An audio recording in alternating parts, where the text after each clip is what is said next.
आज मी घेतलं आहे थोडं डाळीचं पीठ, थोडी साय, दूध आणि त्याच्यात थोडीशी हळद. तुमच्याकडे व्हिटॅमिन सीची टॅब असेल तर ती तुम्ही मिक्स करू शकता.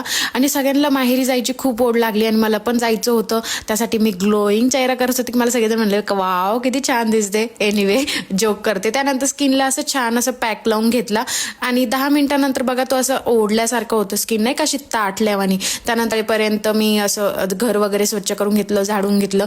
त्यानंतर फेस वॉश केलं. त्यानंतर तुम्ही चेहरा बघा किती ग्लो करतोय, किती शायनी वाटतं. असं व्हाईट हेड्स ब्लॅक हेड्स काहीच दिसत नाही, एकदम मऊ मऊ झाली होती आणि शायनी करत तुम्ही बघू शकता. मी काहीच लावलेलं नाही. त्यानंतर मस्त साडी वगैरे वेअर केली, थोडी सनस्क्रीन लावली, त्यानंतर थोडं लिप बाम वगैरे लावलं, मस्त रेडी झाले. आणि आजच्या व्लॉगमध्ये करंज्या करायच्या मी ते तुम्हाला पुढे दाखवेलच. मला साडी सूट होते का नाही नक्की कमेंट करून सांगा. सगळ्यांसाठी चहा केला, त्यानंतर करंजीसाठी लागलो. करंज्या पहिले केल्या होत्या त्या इतक्या आवडल्या सगळ्यांना की संपून गेल्या, आम्हाला परत कराव्या लागल्या. त्यानंतर मस्त अशा तळून